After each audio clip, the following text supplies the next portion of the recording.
Welcome back, fellow nostalgia seekers. This is Howling Through Neo Tokyo, where we hold on for dear life as master mangaka Katsuhiro Otomo takes us on a wild ride through the perilous streets of a city where psychokinetic wonders wait around every corner.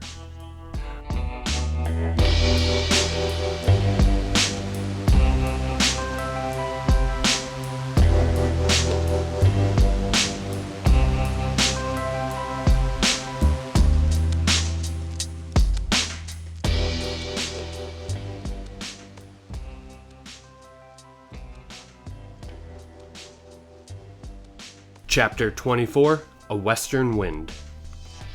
Chapter 24 opens with a shot of a helicopter flying over the ocean. It approaches a massive aircraft carrier. One of the American soldiers observes the helicopter as it hovers nearby.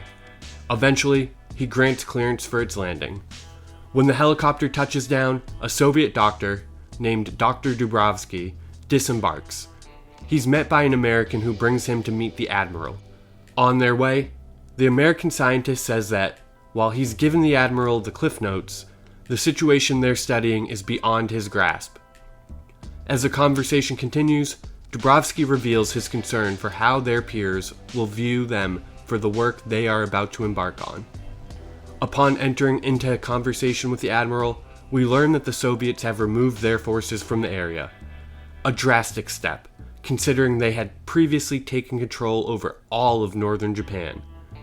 After some perfunctory discussion, Dubrovsky is taken to the laboratory to be introduced to the rest of the staff. Dubrovsky and the American scientists enter into a heavily guarded room where they're met by a group of the world's greatest minds. He's introduced to Doctors Joris and Simmons, as well as Professor Hawk and Bernardi, and even a Tibetan monk named Karma Tangi. Clearly, the military has begun to view Akira as a problem requiring more than military might to contend with.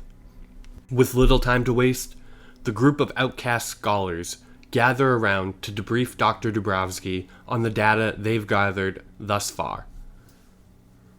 Our focus then shifts to the bombed-out landscape of Neo Tokyo. Kei stands on the step of Lady Miyako's temple as masses of refugees swarm past her. Emotion overcomes her as she sees someone approaching her through the crowd. It's Kaneda. Side note, this is a nice bookend to Kaneda chasing her through the crowd during their first encounter. It really helps to highlight the change in the emotional dynamic over time. And we're going to see a good amount of this mirroring tactic from Otomo as we near the end game of the story. There are a lot of plot beats and character moments that happen in the opening chapters that we're going to see somewhat recreated or given a nod to as we're setting up the end as a way to mirror the narrative. The two run towards each other, elation sweeping over them. Kaneda shuts his eyes and spreads his arms wide, expecting Kei to leap into them. However, Kaisuke zooms in and intercepts the hug, leaping full on into Kaneda's arm. His face goes from elation to disgust as he realizes what's happening. On the other hand, Kaisuke's excitement gets replaced by sobbing when the reality of the situation washes over him. He really never thought he would see any of his friends again.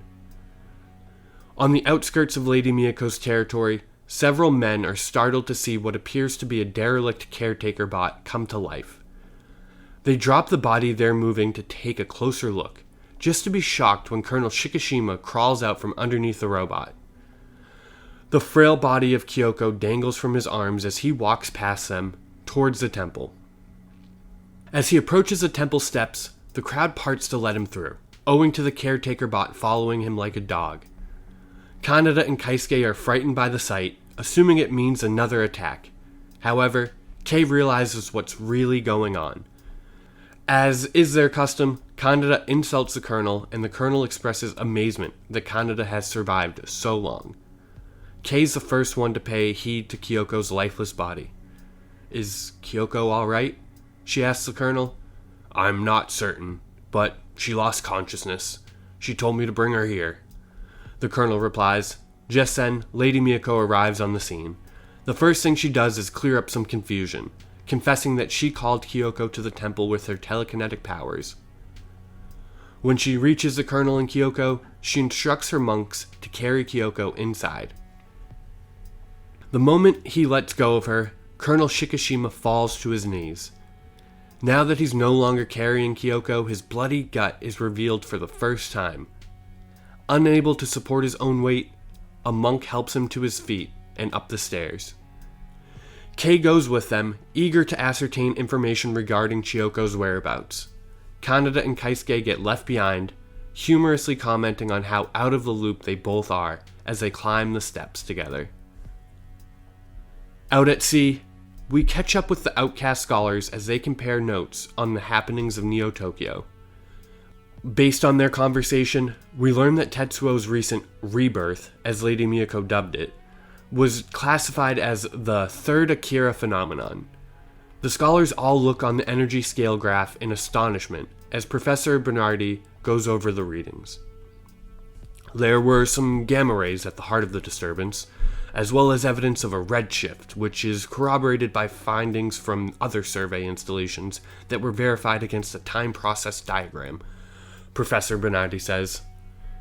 We also have confirmation of radioactive disintegration, nuclear fusion, gravity wave detection, proton collapse. In short, all evidence indicates the occurrence of a miniature Big Bang. Rather than being shocked by his revelation, Dr. Joris seems pleased. So, we're witness to the birth of a new universe, she says gleefully through puffs on a cigarette. Fast forward to later that evening, the outcast scholars eat dinner with the Admiral. Sat before an American flag, he sips wine as the scholars discuss their research. Dr. Joris discusses the differences between the first two Akira phenomenon and the third. As readers, we know the differences stem from the most recent event being caused by Tetsuo, so it's interesting to see the discrepancies Joris picks up on. Whereas the second event generated massive readings in all three dimensions, the third was two-dimensional and of a much smaller magnitude. It can't compare to the damage of the second, she notes. As she does, the Admiral simply continues to sip wine with a disinterested expression. Dubrovsky brings up the correlation between Sol's laser firing and the third event, a fact that Joris adds to by connecting the last firing of Sol to the second event chronologically. However, Simmons notes that the first event far predates Sol's construction. Again, it's interesting to see how they piece together the minimal data points they have while we're working with a more complete picture that falls in line with what we know as readers. In a sense, it's a form of dramatic irony when we consider the fact that Sol did indirectly cause the event in a manner of speaking. The Colonel firing it at a group of cultist thugs did trigger Tetsuo's outburst after all. So, although they're able to deduce that Sol didn't directly cause the blast, they don't understand the reason why its firing correlates with the event so precisely. We, as readers, however, know exactly why. As the conversation progresses, however, Dr. Joris takes the given information and poses a theory. I think we're all in general agreement that the source of the third phenomenon wasn't Akira, she says. Simmons picks up on what she's suggesting immediately. Another source of the event. Records indicate the numbers were registered all the way up to 41, she continues. Numbers 32, 33, 36, 37, 38, and 40 all died from brain injuries incurred during their treatments. Numbers 34, 35, and 39 were still in the secret lab at the time of the second phenomenon. With the collapse of Neo-Tokyo, they were listed as missing. Number 41 is reported to have run away on April 16th, 2030, the same day Sol's laser cannon was fired at the complex where Akira was being held. It seems these scholars have done a pretty good job of piecing together the puzzle. When we catch back up with Lady Miyako, she's assessing the aftermath from the cult's incursion. Not only is the area in ruins, but Kyoko is in bad shape. The monk who is caring for her expects a full recovery. However, Miyako doesn't seem quite satisfied hearing the news. As she walks away, she thinks about the path ahead. We must wait until number 25 has recovered. After that, everything rests with number 41, she says. As she's lost in thought, she looks worse and worse. Sweat drips down her brow and she clutches at her left arm. When the monk asks what's wrong, She says she's so scared she's trembling. In the temple's tower, a monk tends to Colonel Chikishima's wounds as Kei observes from a healthy distance. After the monk leaves, the colonel and Kei discuss Chiyoko's whereabouts. Rather, they discuss the fact that the colonel won't reveal them. As she looks out on the city, Kei asks if the colonel has any connection to the laser cannon. Again, he remains silent, but his face gives him away. After being pressed for information by Kei, he answers her question with a question of his own. He asks why she's stayed in Neo-Tokyo. As we know, loyalty to her friends is what's kept her around. The colonel, on the other hand, admits that he has a duty to fulfill. He accepts his responsibility for Tetsuo. In his eyes, that means stopping him by any means necessary. And at the moment, his best tool for that is Soul, and the remote targeting device. I believe the reason he won't tell Kei where Chiyoko is because if anyone ascertains her whereabouts, they'll also find out where Soul's controls are. Instead, he gives her the choice to come with him, to help him on his mission. I leave before dawn. If you want to come with me, be waiting at the front gate, he says. The landscape smolders and smokes outside of the temple as Kaneda and Kaisuke catch up. All around them, refugees pick up the pieces of their lives, while Kaisuke explains the formation of the so-called Great Tokyo Empire. How Akira's role is more that of a figurehead than a leader, while Tetsuo seems to call all the shots. As Kaisuke plops down by the campfire, he says that it's time to settle the score now that Kaneda is back. They just need to stock up on supplies first, and some new clothes for Kaneda, whose own are completely ripped to shreds. Kaisuke says he knows just the place to go, and so the two leave the area. Moments later, however, we see Kei come over the horizon. When she sees the campfire, she calls out to Kaneda, but it seems she just missed him. Kaneda and Kaisuke are already well on the periphery of the temple complex.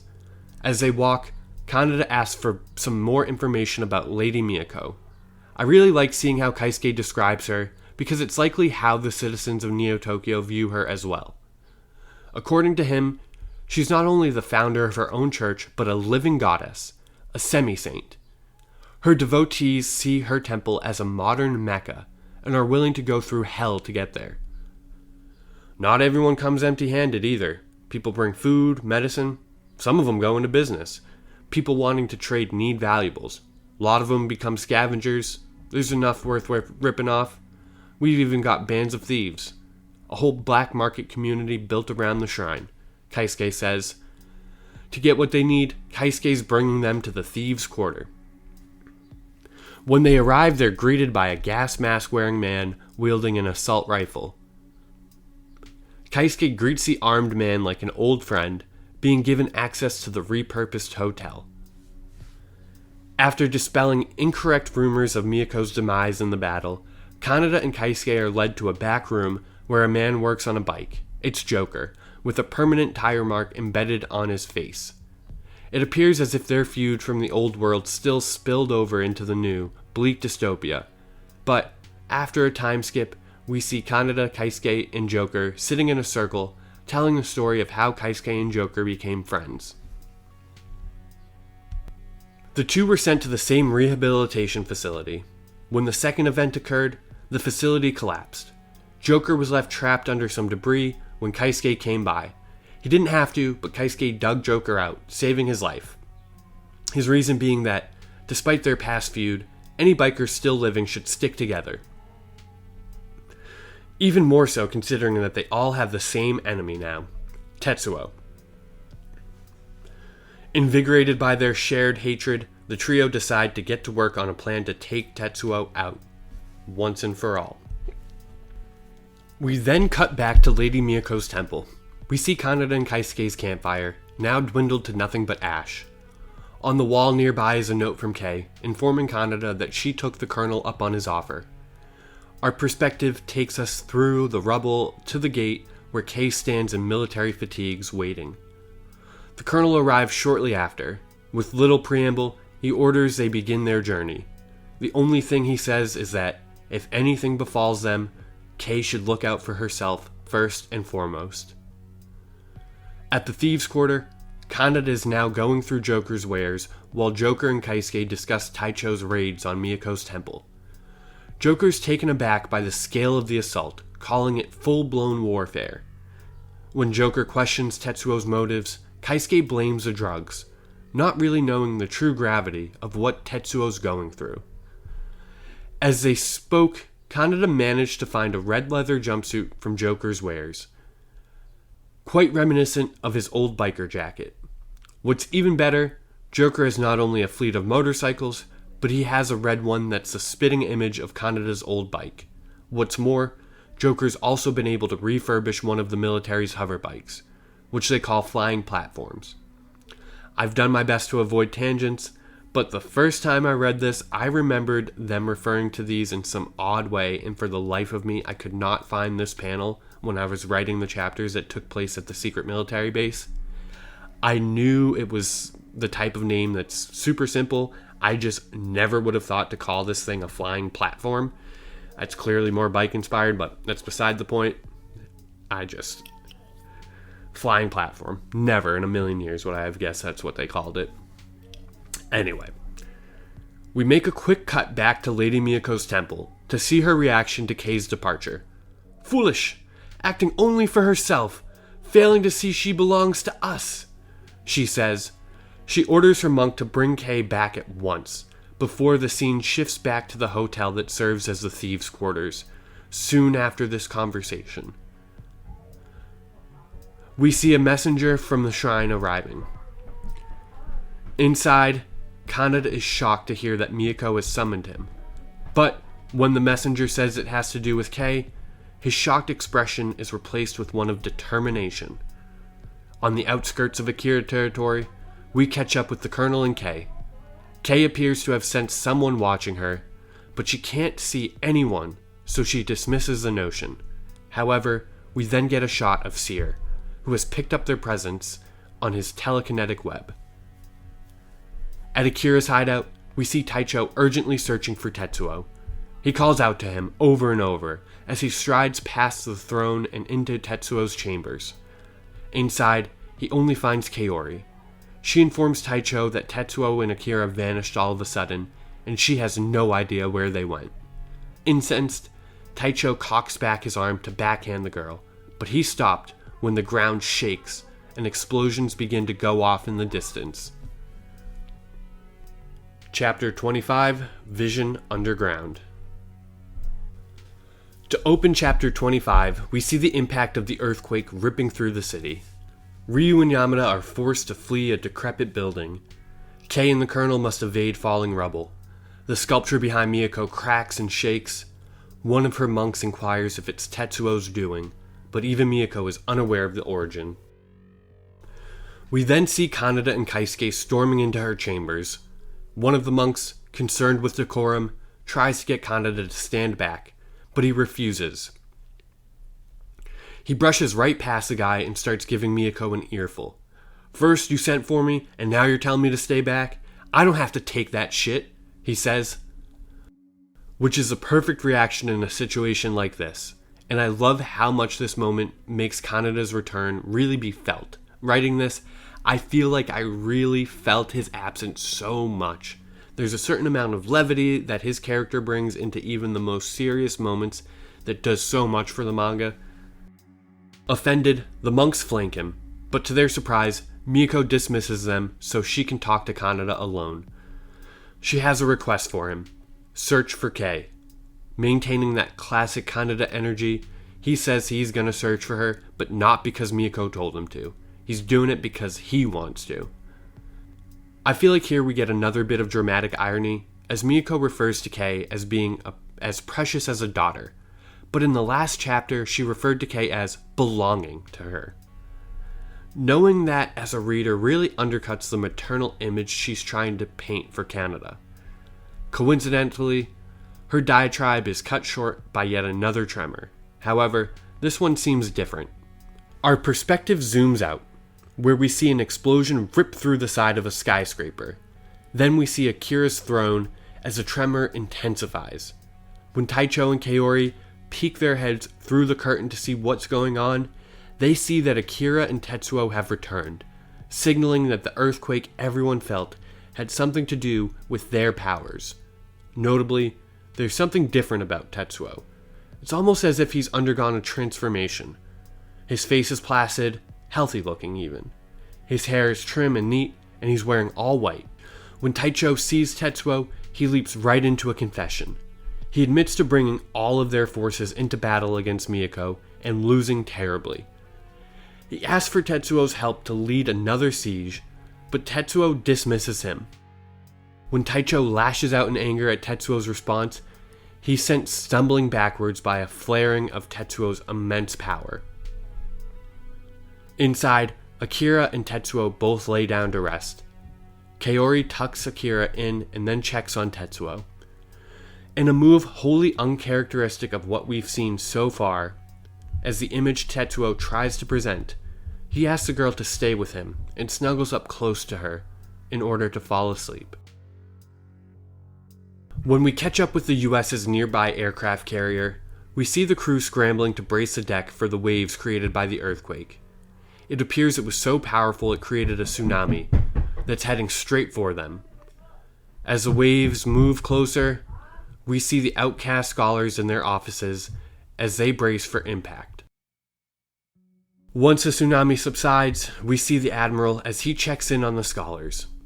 Outside of their papers being scattered everywhere, they're unscathed. The Admiral relays to them reports that Akira caused the tidal wave in some way, shape, or form. Dr. Simmons then begins to parse readings from the seismograph. The seismic focus was 300 kilometers below Neo-Tokyo's surface. Shock waves measure 8.5 on the Richter scale, indicating that this was a giant quake. However, the usual precursors to a quake of this magnitude, the foreshocks, disruptions of the Earth's magnetic field, indeed, increased seismographic readings at any of our tracking stations, were all completely absent, Dr. Simmons explains before presenting a hypothesis. This was not the result of natural stresses within a tectonic plate. A human agent may have been the cause, or an experiment gone awry, he concludes. The Admiral, on the other hand, has different thoughts on the matter. Japan is a natural earthquake center. You'll need strong evidence to be able to prove a causal relationship between this phenomena and Akira, he says. Dr. Joris then enlists Karma Tangi to give his opinion. They are sleeping, both of them. They played hard, and now they are deeply asleep, he says, correctly deducing what we as readers know. At Lady Miyako's temple, her conversation with Kaneda resumes. She asks if he will do the favor of searching for Kei. Kaneda says he will, but in return, he wants her to pay off his debt to Joker for all the new gear. We then cut to him and Kaisuke exiting the temple, giddy. Kaneda feels like he got one over on Lady Miyako, but Kaisuke's not quite sure about that. You promised to look for Kei, but where? He asks. Kaneda says that Kei told him last night, but Kaisuke rightfully doesn't remember that. They were together and they were with Joker in the Thieves' Quarter. It doesn't make sense to him how, but Kaneda knows that they need to head towards the old 8th District if they want to find Kei. When we cut to Kei and the Colonel, she scrambles up the toppled remains of a building as she tries to keep up with him. When she gets to the top, we see that Seer is observing them with his powers and reporting their location to the cultists. They're on the verge of entering the Great Tokyo Empire, and Seer intends to have all hands on deck to stop them when they do. As the duo walk past a burnt-out car, the Colonel stumbles, only staying upright by grabbing onto a slab of concrete. Kei's concerned for him, but he brushes her off. In the last panel of this scene, we zoom out to see a group of cultists watching them from the exposed beams of a bombed-out skyscraper. Meanwhile, chaos ensues at the Thieves' Quarter as Kaneda rips a motorcycle down the hallway and right at Joker. Joker's adamant the bike's not for sale, but that's not stopping Kaneda. He rips right past him, Kaisuke following close behind. They zoom out of the hotel and into the streets. The two stop when they get to a steep drop-off where the road got completely blown away. Kaisuke says he knows a shortcut and proceeds to lead them down into the old subway tunnels. Elsewhere, Colonel Shikishima's condition forces them to stop again. This break allowed enough time for the cultists to sneak up on them. The bespectacled enforcer steps out of the shadows first, followed by his assault rifle-wielding cronies. Interspersed with this, we see a snippet of Kaneda and Kaisuke as they navigate the abandoned subway lines, before cutting back to see the bespectacled enforcer attempting to intimidate Kei and the Colonel. Undeterred, Kei stands in front of the Colonel, gun pointed at the cultists. As she backs up towards the Colonel, he whispers a plan into her ear, telling her to rush right for the bespectacled man's chest. Kei obliges him, charging right into the chest of the large man. Once she's up in his chest, she uses him for cover as she blasts the cultists behind him with several strategic bursts of fire. She's able to take down 2 of them before the bespectacled man smacks her to the ground. He stands over her, channeling his telekinetic powers, when a stone hits him smack on the forehead, causing blood to burst forth from his face. This attack gives Kei enough of an opening to run away, towards the Colonel, who helps her get out of the area before turning back to the cultists. The bespectacled man charges him, but the Colonel is able to judo toss him. They both fall a story in the process, but the bespectacled man takes the brunt of the fall, allowing the Colonel to leave unscathed. When the Colonel looks up, he sees his hideout, which, from the outside, we can see is the old military lab. Our perspective then shifts to Kaneda and Kaisuke as they traverse the abandoned subway tunnel. When they pass an abandoned train car, Kaisuke is taken aback by what he sees aboard: decomposed bodies. However, Kaneda's attention gets captured by something different entirely. He sees the tunnel ahead is littered with the military's flying platforms. They're both surprised to see them down there, leading Kaisuke to postulate that the tunnel must be connected to the old military installation. When we return to the Colonel and Kei, we see that they were able to incapacitate the cultists long enough to get away. There's this really awesome panel where we see them looking like ants as they walk between the rows of decrepit skyscrapers. Not only does Kei look taken aback by the immensity, but by a dawning recognition.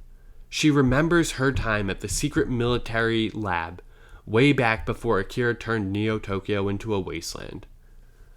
Upon entering, they encounter a caretaker bot set to defend. It instantly stands down at the sound of the Colonel's voice.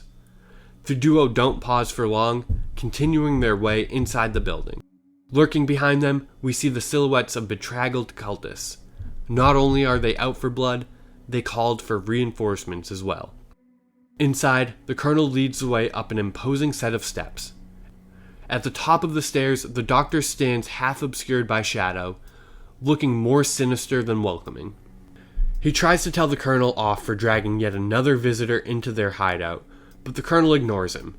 Instead, the Colonel demands an update on Chiyoko's status. The Doctor has no changes to report. When they open the door, we see the woman laid out on the ground, unmoving. Kei throws herself at her friend, happy to learn that she's at least alive. Back at the entrance, Akira's foot soldiers attempt to breach the hideout. The caretaker bot stands in their way, but its presence only emboldens them. To them, it's a sign that something valuable lies inside. As always, they're able to easily incapacitate the robot, because whoever designed those things wanted the world to crumble. We cut away as the cultists decide that they should take a leak inside the robot in order to short-circuit it. Back in the underground, Kaneda and Kaisuke rip along the darkened and flooded tunnel. Out ahead, a spectral figure appears out of nowhere. The two skid to a halt when Kaneda recognizes the projection as Kei. It runs towards him, but instead of falling into his arms, she phases right through him. After passing through him, she disappears, leaving behind only wisps of smoke. The two are taken aback, taking it as a sign that she's in trouble and needs their help. They decide to haul ass to the nearest exit. When we cut back to Kei, we see her sullen face as she crouches over Chiyoko. Kei pumps her friend full of a cocktail of drugs, in the hopes to stabilize her enough for transport. The doctor scoffs at her plan, sarcastically asking if Kay plans on carrying the incapacitated woman. He's taken aback when Kay confesses that's exactly what she intends on doing. No matter what, she won't leave her friend behind. Elsewhere in the hideout, the Colonel does his best to bandage his own wounds. The doctor approaches, being a curmudgeon as always, only to be cut short by a startling noise. The intruders have made their way inside. The Colonel and Kay jump into action. They meet in the hallway where the Colonel assesses the situation. He doesn't think they can make a stand inside the building. Their best bet is for Kay to lure them outside. She obeys without question. As the intruders gawk at a working computer terminal, Kay runs through, drawing both their attention and their fire. As they chase, she makes it through a hole in the wall and slides down a pile of rubble. Unfortunately, there's another group of cultists at the foot of the hill waiting for her. They open fire when they see her, but are unable to hit a moving target. Meanwhile, the distraction allowed the Colonel to get the jump on the men inside the building. He knocks a few of them down the hill where they fall into their comrades, creating chaos. Then, much to Kay's luck, the caretaker bot flanks the cultists, still kicking even after getting pissed in. It uses a flamethrower setting and roasts the cultist completely, saving Kay and also giving her a great idea along the way. She can transport Chiyoko inside the caretaker. We then cut back to Kaneda and Kaisuke. They see it, the literal light at the end of the tunnel. They come barreling towards it, only to have to slam on the brakes when they see that the tunnel opens into a massive drop-off. As they stop to assess the situation, trying to find a safe way down, they hear gunshots in the distance. The shots send Kaneda flying into action, and Kaisuke follows. They mount their bikes and make a daring jump from the cliff, landing on an upturned piece of rubble like a ramp. They go charging off, barely in control of their bikes as they attempt to find the source of the disturbance and hopefully help Kay. Inside the military facility, we see the doctor hiding with a hammer in his hand. As he hears footsteps approaching, he prepares to attack, only to find out that it's Kay who's returned with a plan to transport Chiyoko. But she needs his help. As she makes a request to have him program the caretaker bot to carry Chiyoko, we see her as she sleeps. A shadow creeps into the frame, and as the focus shifts to reveal who it is, we see that it's a cult enforcer from earlier, a look of menace on his bloody face as he looks down on the incapacitated Chiyoko. Chapter 26, Assassination Corps. Chapter 26 opens with a panel of the Colonel firing at the cultist militia. They fire back, nearly hitting the Colonel, but he's able to recover and continue firing. It's not enough, though, as he runs out of ammo before taking out all of the cultist soldiers. Lucky for him, however, Kaneda and Kaisuke aren't far off. They come flying down the hill in the distance like bats out of hell. Before we see them arrive on the scene, we cut back to Kay and the doctor as they discuss her plan to reconfigure the caretaker bot to transport Chiyoko. Kay tells the doctor to get working right away before running off to take care of Chiyoko in the interim.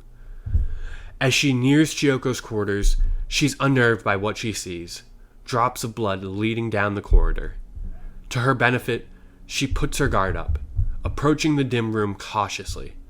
Otomo hits us with this nice panel where we can see the cultist enforcer hiding just out of sight in the darkness as we see Kay step into the doorway. The moment her boot crosses the threshold, he goes to strike, but Kay's too fast. She swings on him with a lead pipe. He's able to block the strike, but Kay thinks fast.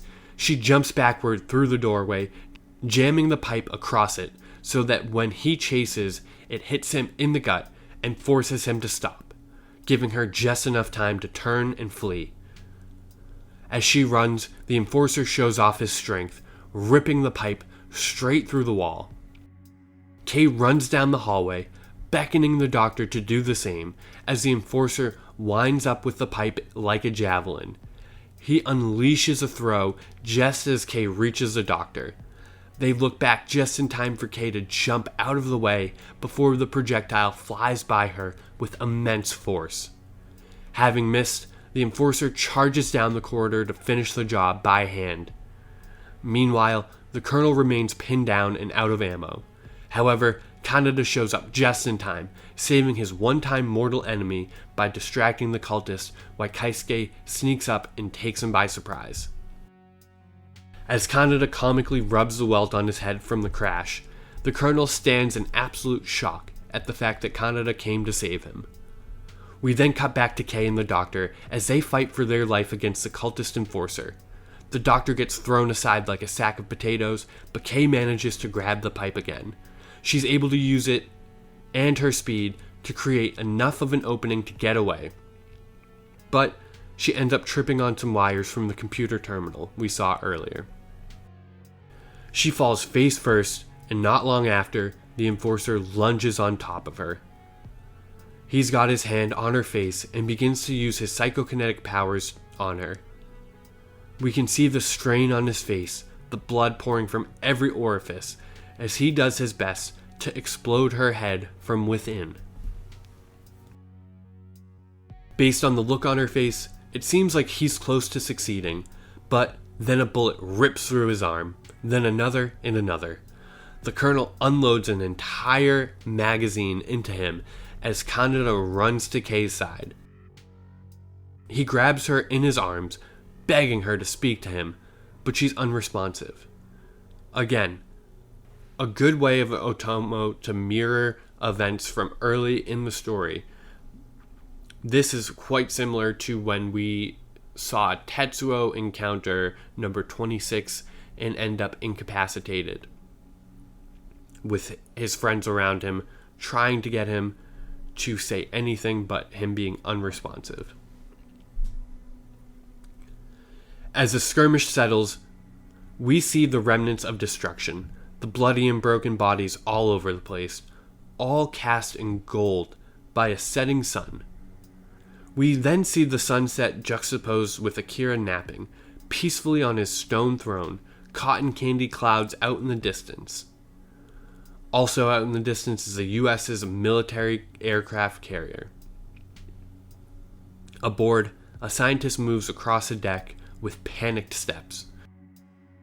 When we catch up with the group of rogue scholars on board the ship, we see that they've clearly received distressing news off camera. We see them vaguely allude to a group that they never expected to see, the Akira Assassination Corps. As they discuss it with the Admiral, it becomes clear that the scientists are concerned of the potential consequences of a botched attack on Akira. The Admiral tries to put them at ease, saying first that they don't even know if Akira is actually the target. He then says that the scholars' research will be presented to world leaders as a decision is made. But when he dismisses their concern over the potential loss of lives such an operation could entail, we get insight into the military's real mind here. It's clear they planned on sending the Corps to kill Akira. As the Admiral tells the scholars they're overreacting and that the Corps is comprised of the finest fighting men in the world. And they're filled with patriotic fervor, he closes, almost like a delusional snake oil salesman. Night's fallen when we finally cut back to the Colonel's hideout. The entire building is cast in darkness as he sits peering out onto the city. Startled, he draws his weapon as he hears footsteps approaching. He almost fires, but Keisuke identifies himself just in time. He says Kaneda sent him to check on the Colonel, who's observing the remaining cultists in the distance.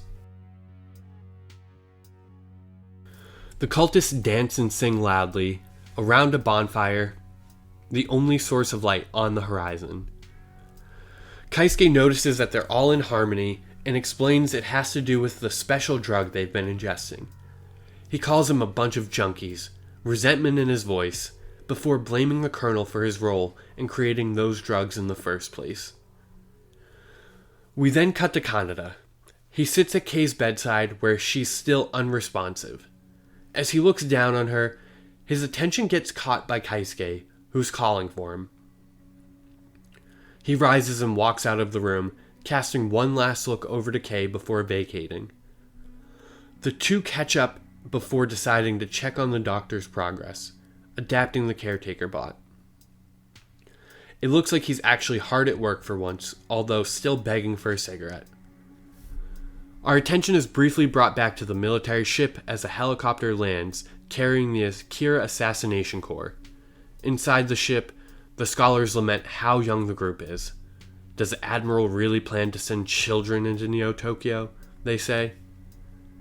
As the sun rises, we see the Colonel and Kaneda as they carry Chiyoko and Kei into the modded caretaker. As they walk, they discuss the Colonel's plan to stay behind. It appears he intends to take another shot at killing Tetsuo. As they prepare to depart, the Colonel gives Kaneda a rifle. As a final parting word, Kaneda, cocky as ever, tells the Colonel not to bother with Tetsuo. Kaneda believes he will be the one to finish his former friend. With that, they set off for Lady Miyako's temple. In Akira territory, we see his followers as they parade through the city with a bucket of schlop for their citizens to eat. As they line up for a spoonful of the gruel, they are told to eat it with gratitude, not knowing that they're secretly being dosed with special drugs. When Taicho arrives on the scene, he's concerned about how paltry an attendance they've gotten for the breakfast service, as there used to be hundreds of citizens. As he tries to ascertain why there are fewer faithful, he notices someone looking sketchy and sends his guards to chase him down. They find fresh bread on the man, something that could only be found in Miyako's territory. As they interrogate the captive, they learn that Miyako's monks have been warning the people of Neo-Tokyo of the drugs inside the cultist food.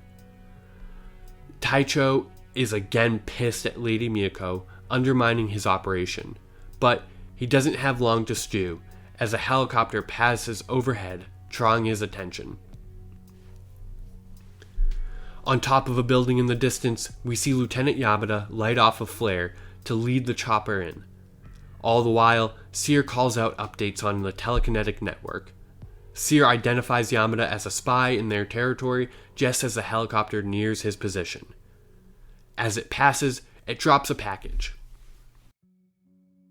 The package goes right over Yamada's head, falling to the street below, where a group of children claim it right away.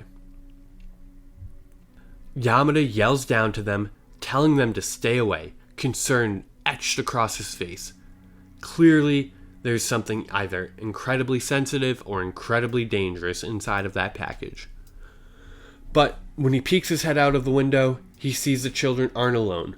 Ryu is there to make sure they don't open it, and to make a wisecrack too. When Yamada reaches them, he informs Ryu that the package is rigged to explode if it's forced open. It's no problem, however, as the kids found the parachute it came along with more entertaining anyway.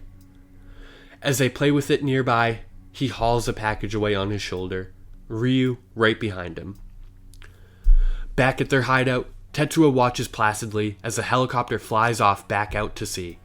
As he stands there, Kiori peeks her head out looking for him, but he's suddenly vanished. Our attention is then brought back to the aircraft carrier, where it's suddenly all hands on deck. An announcement rings out saying that if they're not airborne in 5 minutes, they're sitting ducks. All the men ready and board fighter jets as the control room does their best to get all the jets in the air amidst all the confusion and chaos. However, everything comes to a screeching halt when an unknown man appears on the launch strip. As a fighter jet approaches, it explodes seemingly out of nowhere, sending burning wreckage cascading overboard. Inside the ship, the scholars do their best to maintain calm as sirens wail all around them. Even the ever-placid Karmatangi is unusually on edge, screaming out that he's coming, but he can't spit out who. It's almost as if the name on the tip of his tongue burns it.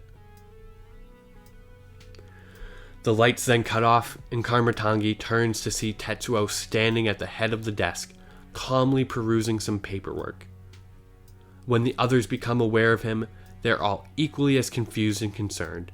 However, Professor Bernardi recognizes Tetsuo as number 41. I thought I'd drop in on your meeting and give my fan club a thrill, Tetsuo says blithely. He then looks over a graph, which he's informed is a graph of the third phenomenon. As Dr. Joris explains that it was of a much smaller magnitude than the first and second phenomena, Dr. Dubrovsky thinks a series of questions about Akira. When Tetsuo responds to them aloud, Dubrovsky recognizes that Tetsuo is using telepathy to read his mind. What are you trying to learn studying Akira? Tetsuo asks. What does Akira mean to you scientists? A resource for peace? Maybe use his powers to generate electricity? Or is he just a weapon, like any other bomb or missile? The scholars are stunned, but Professor Bernardi says that Akira is a problem they feel they must understand, as the power he wields is beyond anyone's control. Tetsuo just scoffs, however, belittling their entire existence. He says that they look at the truth through a distorted lens. Dr. Joris laughs, replying with sarcasm, much to Tetsuo's amusement. Despite his warning, it's clear she's not deterred from her mission to understand his power. It seems like power was the key word to Tetsuo. He smiles when he hears it. Tetsuo, sounding like he really did undergo a major epiphany after quitting the drugs, says that he made the same mistake with Akira, trying to chase the power.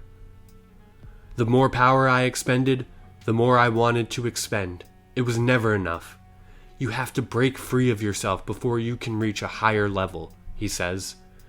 It flows like a river, a great stream of time or energy. How can I describe it? For example, think about how the Earth rotates. We take it totally for granted, but the power it takes to turn the Earth on its axis, think about how much power it takes and how much power it would take to stop it. The power in the stream, it's not power you can ever own. But think of being able to direct its infinite flow. When the scholars admit that they don't understand what Tetsuo is trying to tell them, he smirks and says he didn't expect them to. So he prepared a demonstration. His smile broadens as all the objects in the room come to life around them, floating in the air under his control. Now do you see? The truth and your science are in completely different dimensions, he exclaims as he surges his power even higher, sending the scholars flying back from the force. We see the desk crush many of them as Tetsuo's laughter rings out through the ship's corridors, and the issue comes to an end.